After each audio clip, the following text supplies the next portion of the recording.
So thank you very much. Good morning to you all. Thank you, Mr. Kemal, for introducing the subject, chairing the session, as well as continuing to work on this very important aspect of India's future, which in fact will be determined by the kind of energy we are going to use in the country.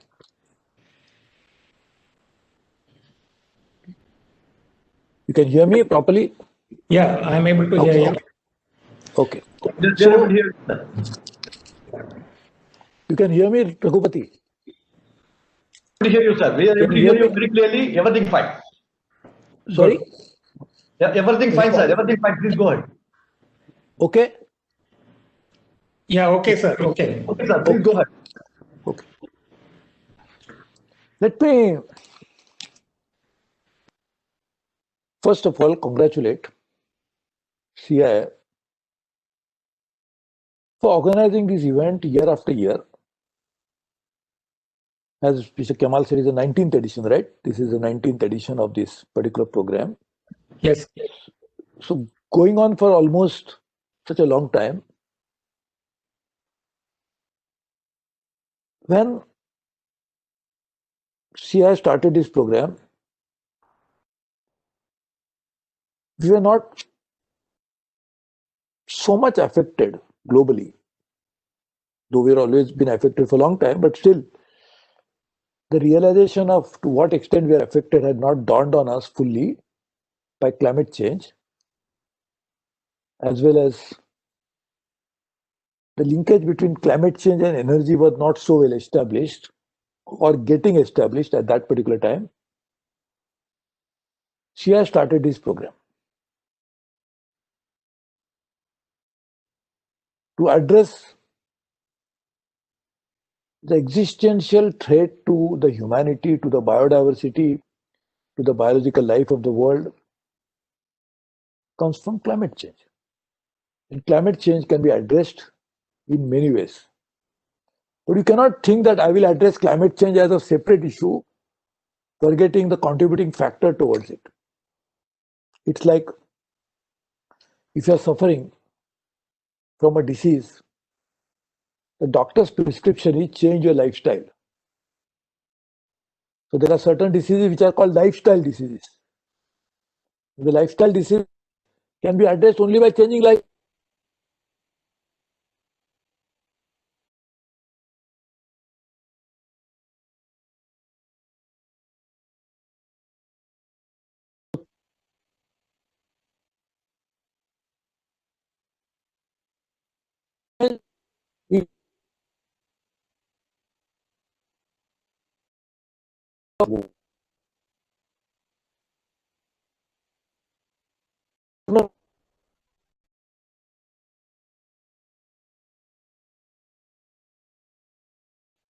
Energy.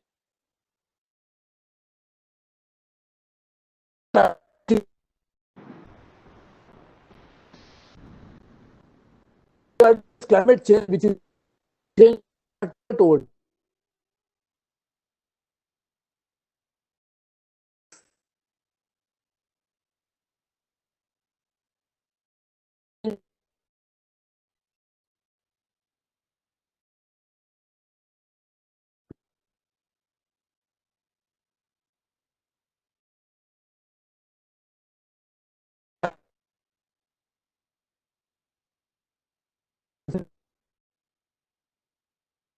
energy.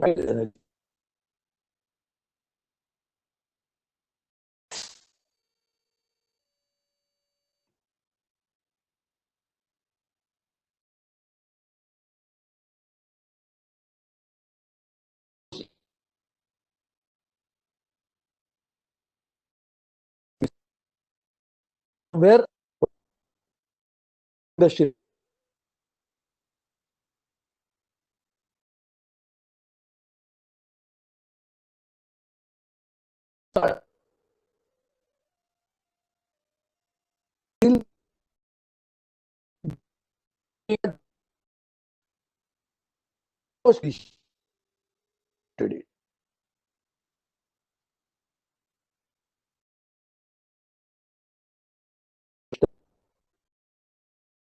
today.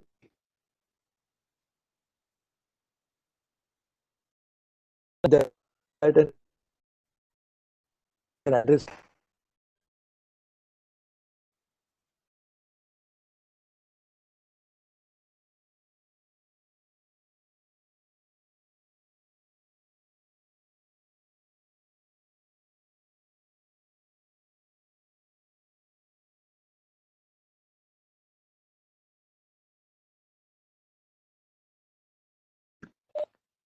green energy means clean and green both. Green meaning it will not change the greenery of the world, and clean means it will not cause pollution or other affected issues will not be affected. Luckily, India is doing extremely well in changing energy mix of the country and also of the world. I was just speaking to my colleagues in G20, and I can proudly say that thanks to the leadership of Honorable Prime Minister Narendra Modi, India is leading charge into renewable energy space. India is on track of fulfilling nationally determined commitment, not internationally mandated, of reducing energy intensity as well as carbon intensity. Reducing emissions, when you reduce intensity, obviously some emissions will go up, but what would have gone up as business as usual, we are reducing, but by reducing energy intensity in the economy as well as carbon intensity in the economy. Both will significantly contribute to making our own contribution to combating climate change. Changing energy mix in India is of various forms. We are going in for 100,000, 1 lakh megawatt of solar, 75,000 megawatt of wind, and what target we had set for ourselves, probably we'll reach it even earlier or definitely in time. Then will be the time to go in for a second generation, for which we'll have to work on many new ideas. Even distributed generation will have to be one of the new areas of thinking. Well, the problem with renewable energy is that some state governments do not first sign PPAs for such projects, or if they sign, they don't honor them. Therefore, there is a proposal by the central government to bring in amendments to the Electricity Act, which I had actually brought in, as Mr. Kemal said. And what our idea would be that adherence, respect, honoring contracts should be the priority. If you want to change energy mix, the energy main source of energy comes from the grid. So getting energy into the grid, you need PPAs. And if you sign a PPA, you need to be honoring it. But then there are possibilities that off-grid solutions can be possible. You must focus on that. There must be state policies should encourage it. In fact, me and my senior friend and colleague Nitin Gadkari ji,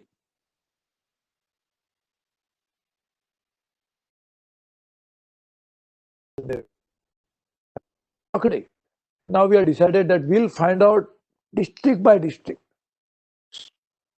filing of energy availability and locally renewable energy sources available, so that local entrepreneurs can develop them. But then the still challenge comes that what about the state government support? That is very important. And I'm sure the leadership of a Prime Minister will be able to motivate the states to work on this and ensure that rural transformation can come through making locally available energy, which is clean and green both. It will avoid public health problems. Because if you are inhaling wrong gases, if you are inhaling unclean air, it causes so much of damage to health. If you use clean energy, even public health will be taken care of. The theme of this conference this year is very important.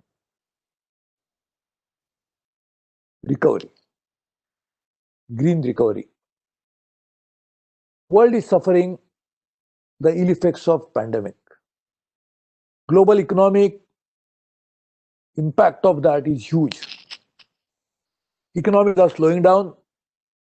Economies are contracting. global output is declining, and in that context, it is possible that people are struggling to find out what's the best way forward for recovery. The best form of recovery is to invest rightful resources into renewable energy, clean energy, green energy. That in itself will bring recovery of the world, but also help as a collateral benefit to the public health of the people. It will help in reducing emissions. So it will combat climate change, which is an existential threat, as I said in the beginning. So just imagine so much of benefit can be derived by investing into renewable and clean energy, which will amount to economic recovery, social benefits, environmental paybacks, also to great extent, people's health can improve. So this is the best available opportunity for the world to change track. The pandemic has offered us that opportunity. Climate change can be addressed through energy mix. As I said, lifestyle changes. So lifestyle change is energy, contributing factor to this. Doctor advises the lifestyle change, smokers stop smoking. Here we have to start another kind of smoke, that is going from coal. So the lungs get affected when a smoker smokes. Here the lungs of the world are getting affected by the smoke of the coal. Do you want to save the lungs of the world, or you want to inhale that toxic smoke which is coming out of it? In each capacity that I have handled 10 cabinet positions, each of these capacity I have tried to handle the link between energy and this. 1998, I was a Minister of Environment and Forest. First time I created a National Environment Management Plan. I said forest cover should be increased because that's a carbon sink. We said we'll not allow setting up of coal-based power plant unless it is at a pit head, so that we don't transfer coal and cause damage. Again, we set very high standards for emission for coal for power plant. We change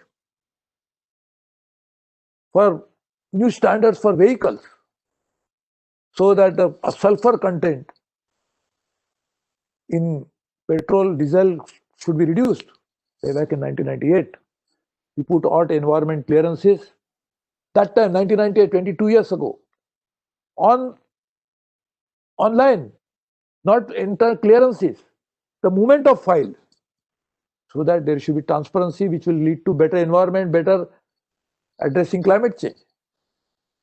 COP4, which took place, of United Nations Framework Convention on Climate Change, COP4 meeting took place in Buenos Aires, where I led India's delegation. I made a strong bid for how energy and climate change should be addressed together. As Chemicals and Fertilizer Minister, I prepared chemicals and petrochemical plan for that purpose. As Power Minister, of course, I introduced Electricity Act bill, but also started Bureau of Energy Efficiency through administrative setup, so that energy efficiency became first, and I appointed Mr. Shashi Shekhar as the first Director General for that Bureau of Energy Efficiency.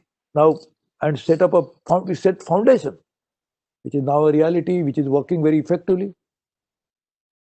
As the Railway Minister, I prepared a plan for reducing energy bill by 30,000 crores over a period of time, and also changing the energy mix of railways, energy audits, bringing clean energy, reducing diesel use, electrification, complete electrification of railways. Even as Commerce Industry Minister, we have taken a number of measures supporting renewable energy. Aviation Minister, first aviation flight using biofuel was flagged off by me.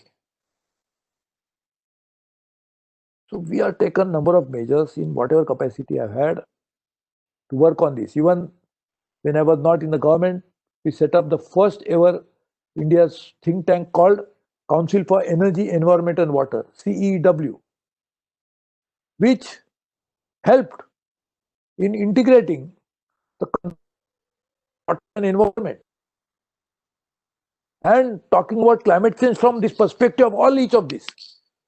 We need such integrated, unified approach. Climate change can be addressed through multiple means, but one of the key driver for abating climate change will be bringing energy, changing energy mix of the world. And International Energy Agency has already said that it is possible that we can change it with known technology itself. Of course, we need more technologies, and we are working on that in storage, in battery, everything else.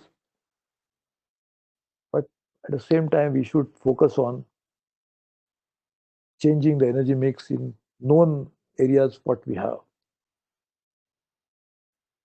As I said, again, I repeat, that this federation that we have formed with Mr. Nitin Gadkari and me, we are trying to work together to make sure that now we'll make it as a global hub. We like to invite our friends from the world to join hands to make it a global, clean, green energy.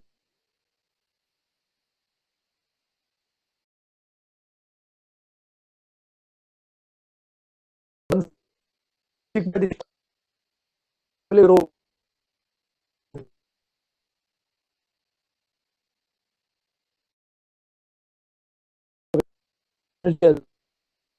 make it.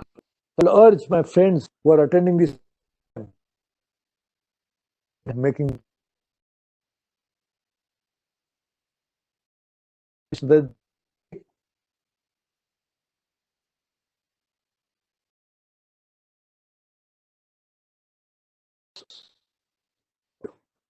we should show the path to the world that this is possible, because this is in our ethos, this is in our culture, this is in our nature.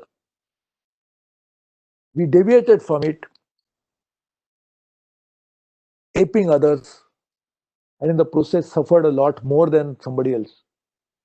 The cost of adaptation to climate change will be so huge that our economic progress will not be able to handle it. The best way, therefore, is to reduce greenhouse gas emissions through changing energy mix by going green and clean, which CI is trying to do. Therefore, I really welcome this great initiative of my friends in CI for doing this.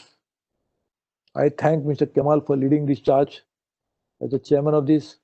Mr. Raghupati is running this Clean and Green Center for a long time in Hyderabad. I had been there many times because this is my passion, this is my mission. This is my preoccupation. And I therefore strongly believe that we can work together. Time is definitely, we have lost a lot of time in the world to address climate change. But as it said, the theme of this conference, if all the world invests into it, the recovery will happen sooner. The economic decline can be reversed. It can turn positive, it can create more jobs, it can create more opportunities, it can create more entrepreneurship.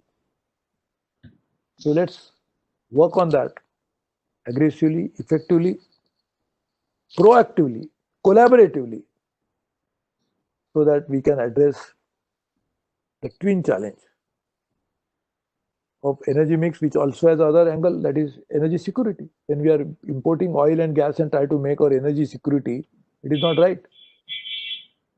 So by doing this, India can benefit, many developing countries can benefit by addressing energy security by going in for clean and green energy. Help environment, help public health, jobs. So it's a win-win-win-win. There's nothing other than that. So let's follow it. Let it become a guiding principle. Let it become a new religion in the world that will go green and clean. That religion should be followed in spirit and by letter by everybody in the world. And that clean, green religion can make lives better for everybody else. I hope the beginning is happening and it will happen more. But a contribution of CI and this particular event that is happening over a long period of time can never ever be underestimated and will always be remembered. So once again, I end my speech by congratulating all my colleagues and friends in CI for doing it for so long. I'm sure we'll continue to do this till the whole world becomes full of clean and clean energy. I may not be there because I'm too old to be there for so long, but I'm sure my young friends will benefit from living in a far better world than what we lived post-industrial revolution. Thank you very much. God bless you all.